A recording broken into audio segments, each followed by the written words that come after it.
para po sa scholarship. So, ako po si Ramilyn Mercado. Ako po ay humingi ng tulong sa inyo para sa aking pag-aaral. Sana po mabigyan niyo ako ng scholarship. Ang aking pong ina ay may kapansanan. Siya po ay may diferensya sa pagsasalita. Siya po ay isang mongo. Salita ka mo. Anak mo, matulungan ninyo ang aking.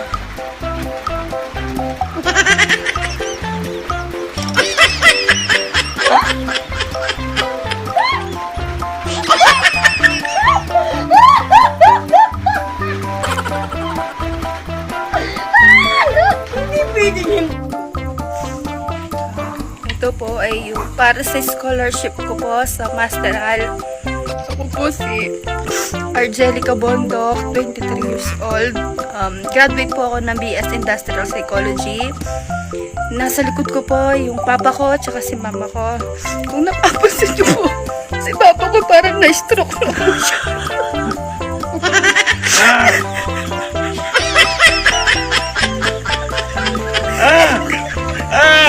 Hindi na po siya nakakapagsalita. Kailangan po namin.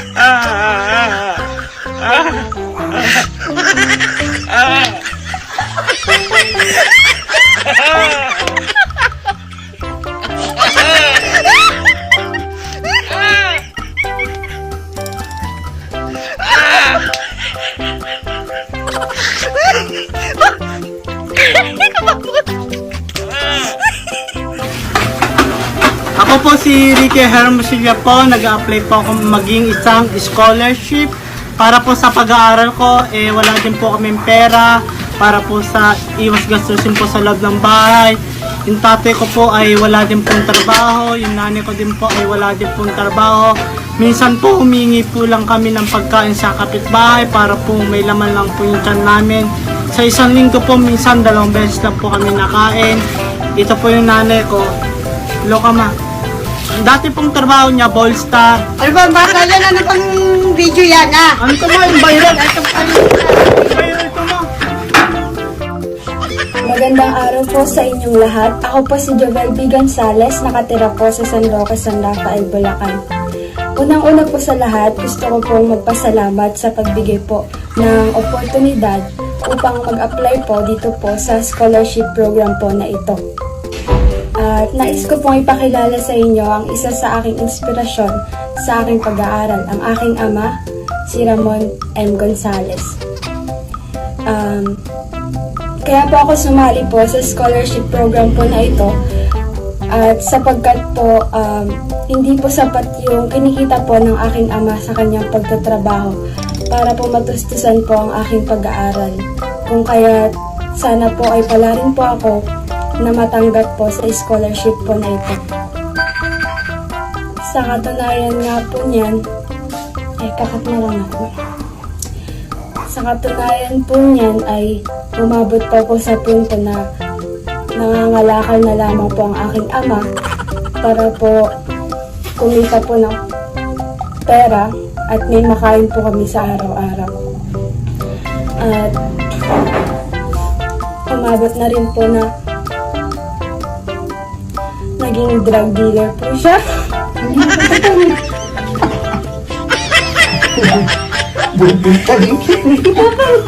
Papaawa nga ito. Drug dealer, loob ko ba? Kahit kailan di ko ginawa yun, loob mo. Dapat malala natin siya dito ko. Sabihan mo. Dito ka, papanda ka na lang. Hindi na rin po kami nakakakain ng 3 beses sa isang araw. At ngayon po ay hindi pa rin po kami kumakain.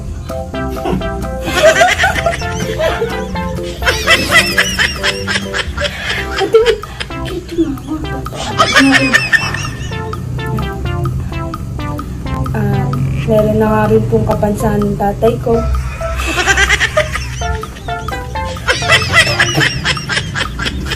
Hindi na rin po siya, minsan po hindi na rin po siya nakakapagsalita, nakakasagot po.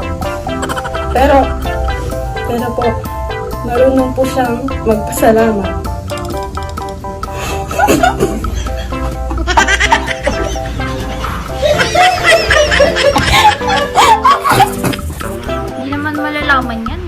Hindi matatanong yung metro ka, wala. Okay. Sakit ang likod ko rin. Iusog mo nga, nakatutok sa Oo, tikman. mga ano eh. Nakatutok kayo rin tikman sa Kaya nga, huwag kang basta malungkot ka lang. Ang daming ano, ang daming commercial. Okay. Okay, okay. Kanya rin ubo-ubo ka, ma'am. Yan. Ganyan. Huwag kang tatawa. Magandang araw po. Ako po si Pauline Angie de la Cruz. Nakatira po sa Tansya, Cavite. Kasalukuyang nag-aaral sa Cavite State University and I'm taking BS Industrial Engineering. Karapat-dapat po ako maging parte ng inyong scholarship dahil po ang aking tatay po ay isang mekaniko at isang driver. At ang nanay ko po ay isang OFW sa Angola po. At dati po,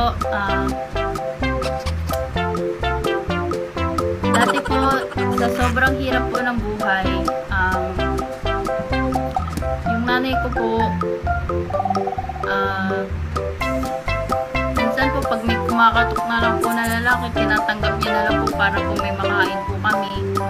At tatay ko po ay dating drug dealer.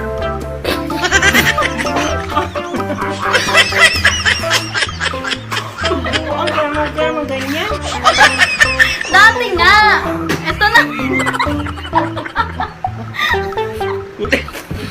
Pas nga eh! Pas! Dapat matukwento ka ng pas mo. Talaga. Huwag yung drag. Ano? Pangit yun. Ano lang? Huwag ka ba naman ng drag? Hindi ko na huwag kang... Sabi mo, wala trabaho yung ama mo ngayon. Wala na. Hindi Oh, nga, tama. pas! Ulitin mo. nga. Hoy, hindi naman ganyan. Sisimuling pa kayo. Kailangan nga nakakaawa. Eh, Kailangan nga yun eh. Okay, ulit na. Kakat ko na lang. Dati po, sa sobrang hirap po ng buhay, ang tatay ko po ay isang drug dealer. At ang katuwang niya po ay ang aking nanay. paing ko na yun. Huwag ka naman ganyan. Gat mo yan. Gat mo. Gusto nga yung ganyan. Sa pabalik. Ano lang, mariwala lang. Hindi?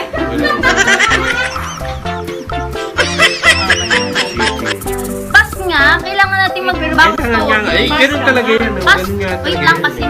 hindi pa ako tapos. Ano. Ulitin ko dati po sa sobrang hirap po ng buhay, para lang po makakain kami, ang tatay ko po ay naging drug dealer at ang katuwang niya po sa buhay ay ang nanay ko naging pusher na rin po. At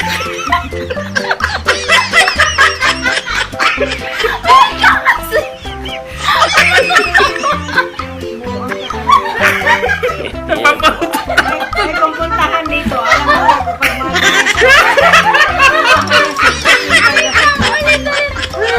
wait, di pa kasi tapos.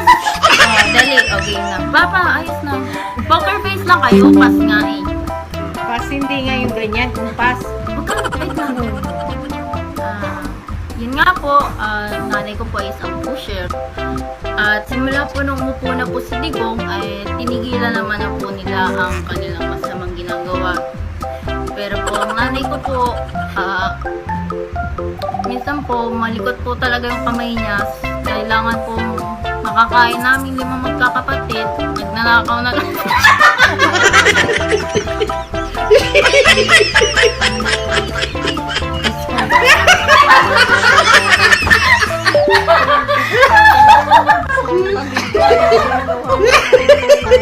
kala.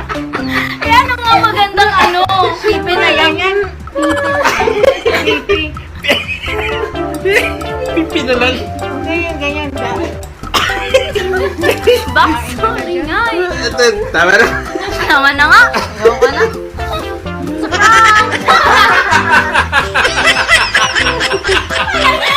It's a prank! Walang scholarship! It's a prank! All this time! Magandang araw po, ako po si Ivan Maris Navia ng Plaridel, Bulacan. At ito po ang lola ko, na si Rosita Navia. Naging inspirasyon ko po ang lola ko sa pag-aaral ko dahil dati po siya nag-a-addict. Tang na. Gago ka pala eh. Ay, naku, hindi. Huwag na.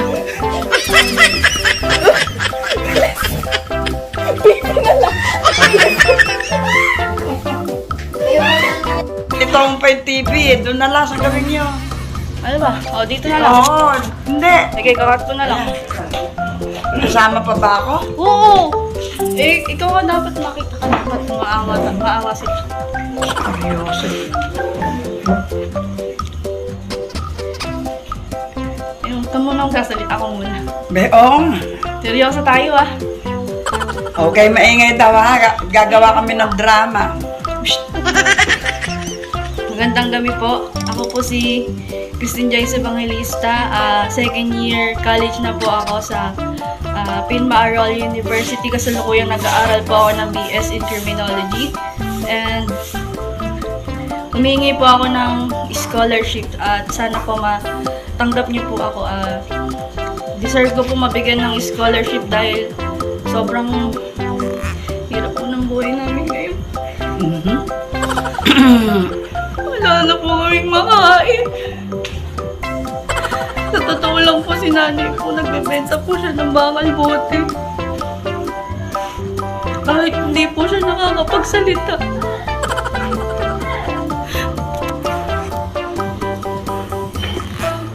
Na hindi ka nakakapagsalita, di ba? Sabihin mo sa kanila, bigyan niya ako ng scholarship. Nanay, hindi ka nakakapagsalita dapat. Kasi nga pipi ka. Kakat ko na lang.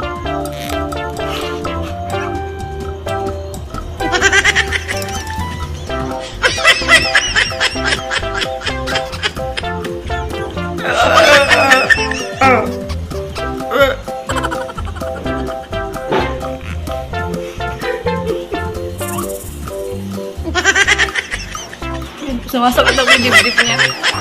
Sana po talaga mabigyan nyo kami ng scholarship. Maraming salamat po in advance pagka po nakuha nyo ko. Nay, mag-thank you ko.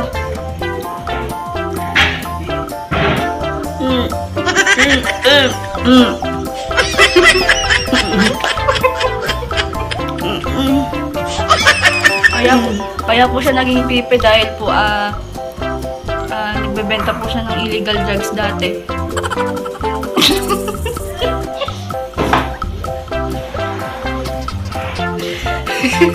It's a prank!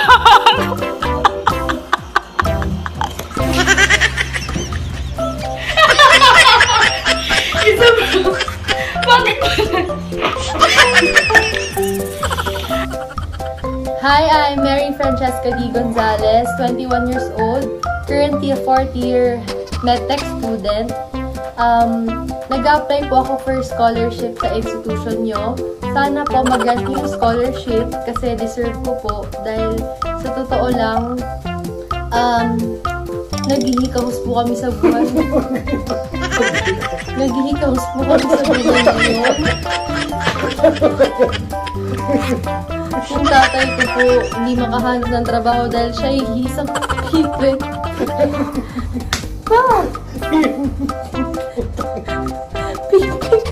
Pipi ka nga eh. Bawal ka magsalita. Isasubmit ko to.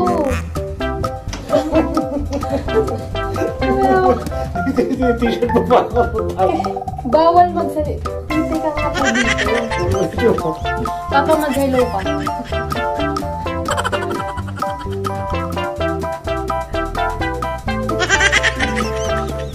Go.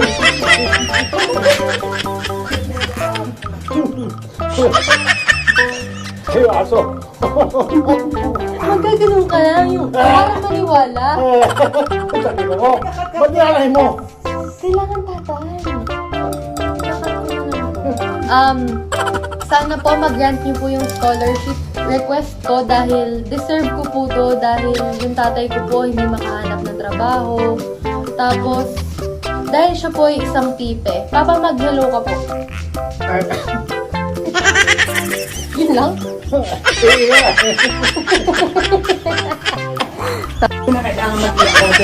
Dito ka na banda. Yan, usually kayo kasi kailangan ko ng pesa. Oh. Kunwari magpapahawa na kayo sa parang malungkot lang, malumanay lang. Ako lang muna magsasabi. Magandang araw po. Ako po si Maria Ivonne Darial. Kasalukuyan nag-aaral po sa STI College Piñas as a Bachelor of Arts and Communication student. At ako po ay kasalukuyang mag-4th year na po ngayong pasukan. At ginagawa ko po itong video na ito para po makapag-apply sa scholarship ng STI College Piñas. At andito po ang aking papa at ang aking mama. Sa katunayan po, hindi po naging madali ang buhay para sa amin.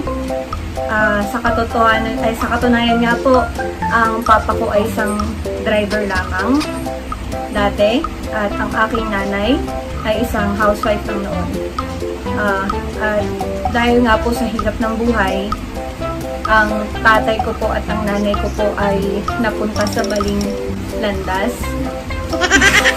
Mami, kakatulog pa ba ang nanay mo? Ba't ka tumatawa? Ikat mo lang. Ikat mo lang. Gakat ko na lang. Pahingin ka po. Mami na mali na landas. Gakat ko na lang. Huwag ka na. Huwag ka na tumatakbo. Oh, diretso. Matakbo yun. Ulitin ko ah. Huwag tumawag. Huwag ka lang nang maawa ka. Okay po. Ayun nga po, napunta po sa maling landas ang aking nanay at tatay. Sa katunayan po, sila po ay nag-addict. At malapit. Huwag mo lagay yun! Hindi ka makaprubahan yan.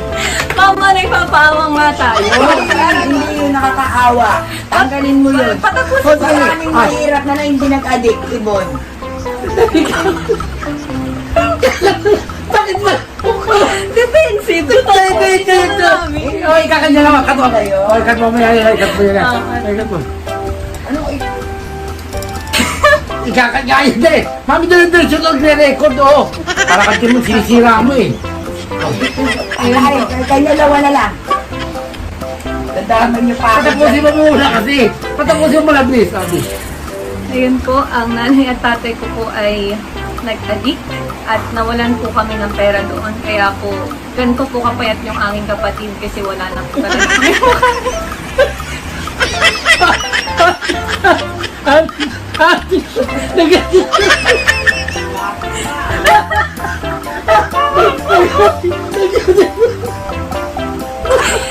Kaya po naging hirap po ang aming buhay ngayon. Kaya po sa mga may gusto pong mag-donate, Ay, dudunay niya. kahit po huwag ka na sumali. Si Mami na Hindi na tayo, ang dami ko Dalawa, dalawa, dadamay niyo pa ako dyan eh. Ito. Taga mo pa ito dyan. Taga mo pa ito dyan. Ano ba yan? Mga payat naman kami ah. Hindi naman siya payat eh. Sabi. Masira ulo. Sige na, tatapusin ko na. Tapusin niya na. Tapusin niya. Maraming salamat po at sana po ay ma-aprubahan po ako ngayong darating na pasukan. Dahil isang malaking bagay na po para sa pamilya namin nang makakain po ng masustansyang pagkain.